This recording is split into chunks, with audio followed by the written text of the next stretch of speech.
Hi, I'm Kevin Hill, and today we're going to do another fun painting. So let's get started.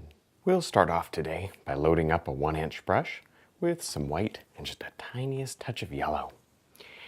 And we're going to do something kind of different today. So I'm just going to start up here with this color. Maybe just a hint more of the yellow as we work down. I think in our painting today, we're going to do sort of a little forest painting. Kind of looks, oh, it looks like we're deep in the forest today. There's a little creek or a little stream down here in the foreground, maybe. This is some sunlight that's kind of filtering through some of the trees. Now with a nice light purple color on the same 1-inch brush, we can just drop in a little bit of kind of like a purple mist or haze back in here.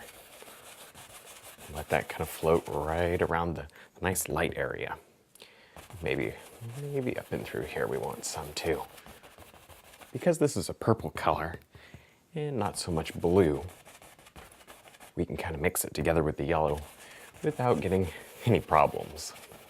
Problems being the bright green color we kind of don't want back here. Now it's time to blend all of this together. So I've changed to a clean 2-inch brush here. This is a new brush.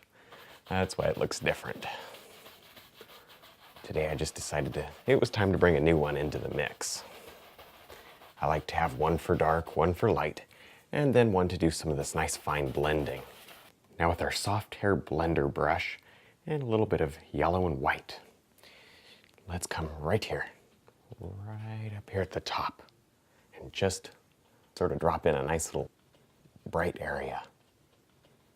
See that? You kind of just let this paintbrush work around with the 1-inch brush and the same background colors. Let's come right here and just begin to tap on the most subtle little shape you can create here. I mean, look, there's almost no contrast. You can barely see it. Oh, and that's great for starters. That's just about what we want. And then as we work forward, we'll go just tiniest little bit darker, but not much. See how we can create this very misty look, as if the mist is floating over the trees and just breaking up the light. It's giving you these soft shapes. Now with our filbert brush, we can just shape a few little trees back here with highlights. Now maybe we want these to be very soft today. I think we do, because that would just ruin the nice misty effect if they were too hard. We'll have some nice detailed things later on. For now, this is all we want. Just a hint of color. Work it in with the brush. Keep dabbing over it. You see that? And just, oh, it melts right back into the color we just put down. Now with our filbert brush loaded evenly on both sides with a little bit of blue, white, and black, let's come right here and begin dropping in a few little background trees. These trees should be kept so light, so pale, you can just barely see them. And give it a lot of nice character. I don't want any straight ones. Every tree should have at least a little bit of a bend. Now we're going to want to push a few of these trees way back. So to do that, I just have a clean blender brush here. And I'm just lightly going over the tree trunks. This brush is so soft we can do this without having to worry too much. There's not a lot of paint in the background, and we'll just kind of melt these trees right back. Now with our filbert brush and some black, brown, and white. We don't need much paint on the brush, so I kind of wipe some of it off on the paper towel. And maybe we want, oh yeah, a nice tree right there. This one has a little bit of color in it. It's got a little bit of brown. So it kind of appears a little closer for you. It makes it a little more detailed. Slightly darker. There's one. Right there. Next we can rub in just a little underpainting here. And we'll kind of work around the trees. Now, as you can see here, I have a little basic sketch for you.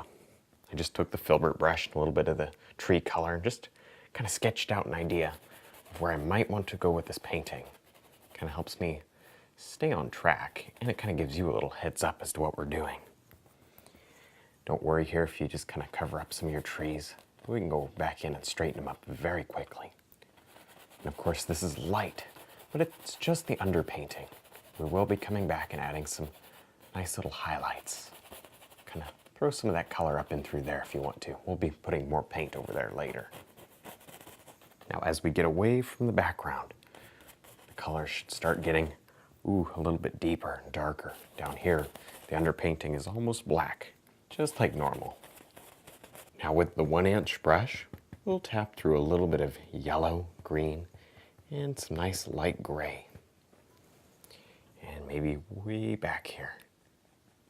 Let's just begin tapping on some highlight. Tap lightly. I don't want to smush it in too hard. Now with our filbert brush, we can just scrub in a little bit of an underpainting here for this water.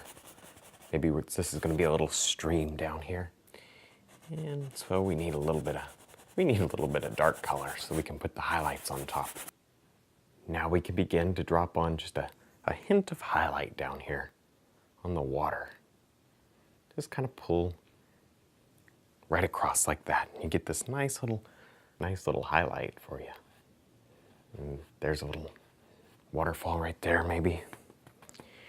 And then you kind of let it run. Just brush in a little bit of this color. Now with the filbert brush and a little bit of brown and white, we can go ahead and just add on a little bit of highlight to only a couple of these rocks. Now I'll maybe just set some paint down and kind of move it with the tip of the brush. And that way create a lot of little details pretty easily. Now I don't want to do this so much that I just totally lose all this contrast. Oh, I like the contrast in here. It's that light against dark, and I don't want to lose it. Like the areas in here, if you're going to put any, just a hint. Tiniest little drop of highlight, and then leave the rest dark. Next, I'll tap a blender brush through a little bit of yellow and green and white. And maybe way back here, we want just a soft little grassy area. Now, it's kind of funny, I'm using this brush. The reason I'm doing it is because I can get a little bit finer texture, and it's shaped just like your big brushes are. So you can make this nice grass. Just make sure to wash the brush out well when you're done.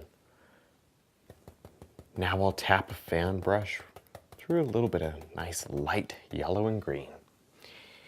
And okay, way back here we need some leaves. Now I know this looks crazy, but what these are actually backlit leaves. They're just, they're really shining back here. Don't worry, we're gonna have some more that are a little darker, so we will have some contrast. But some of these will still show through, and I think it'll be a nice little effect. They're very loose and open and airy. There we go. With a nice dark brown on the fan brush. We can simply just tap in a few very loose and open leaves here. I really don't want to go overboard. That would kind of ruin this nice little effect we have going. It's quite pleasing. Just need a few leaves here. Oh yeah, there we go. Split your brush open, kind of mush it into the paint, and then when you come up here, you get a million different little spots and variations, and oh, they look so nice. They look like little open, textured leaves without you really having to do much.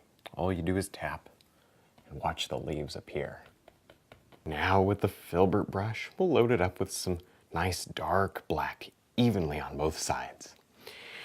And all right, we're gonna add one more tree. Oh, and this tree's gonna be right here, and it's gonna come way down like that. Look how it just pushes that light way back into the distance. Now that one was the hard one. Let's do an easy one right there. Now maybe in our painting today, we have a couple of birch trees up here. So I'll just start maybe on the right-hand side here because our light's coming from somewhere up in there. I'll just give it a little pull with the knife. And this creates a nice little highlight. Now with a little bit of brown and white on the palette knife, we can just rub in a little bit of a highlight on this rock here. You see, I really don't want to get this too bright because I don't want to take away from the center of the painting. That's where I want your eye to go when you first see this painting. Now with the 1-inch brush, we can very lightly just tap in a few little grassy things here in the foreground. This area is a little more detailed, so we see these nice individual shapes. All right, I think we're done. I had a lot of fun. I hope you did too. Don't forget to check out my website, my instructional DVDs, and now my paintbrush line. And thanks for watching.